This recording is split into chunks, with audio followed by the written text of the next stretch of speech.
भोजपुरी के कई फिल्म में अपन अभिनय करे वाला एक्टर सुदीप पांडे के निधन के खबर बाटे। परिवार के अनुसार हार्ट अटैक पड़ला के कारण बुधवार सुबह 11 बजे उनकर निधन भइल। कुछ दिन पहिले उ अपन एक अपकमिंग फिल्म के शूटिंग में व्यस्त रहलन। सुदीप के निधन के बाद उनकर एगो दोस्त कहलन कि उ काफ़ी मुश्किल वक्त से गुजरत रहलन।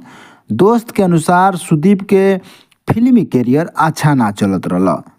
सुदीप एगो हिंदी फिल्म विक्टर बनैलन जेमे काफ़ी पैसा डूब गईल। साथ ही सुदीप के दाम्पत्य जौन जीवन बा काफ़ी तनाव के दौर से गुजरत रहल।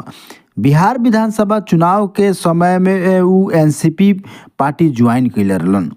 भोजपुरी एक्टर सुदीप पांडे पहले मुंबई के अंधेरी में रहत रहलन, लेकिन अभी के समय में वो तलोजा में रहत रहलन। अब उनकर मौत स्वाभाविक बा या मामला कुछ और बा, इ जांच के बाद ही सामने आई। अभी उनकर परिवार वाला लोग के कहे के मतलब बा कि निधन हार्ट अटैक से भइल बा। सुदीप पांडे के करियर के शुरुआत 2007 में भोजपुरी फिल्म भोजपुरिया भैया से भई रहे। उ ये फिल्म के प्रोड्यूस भी कैले रहलन।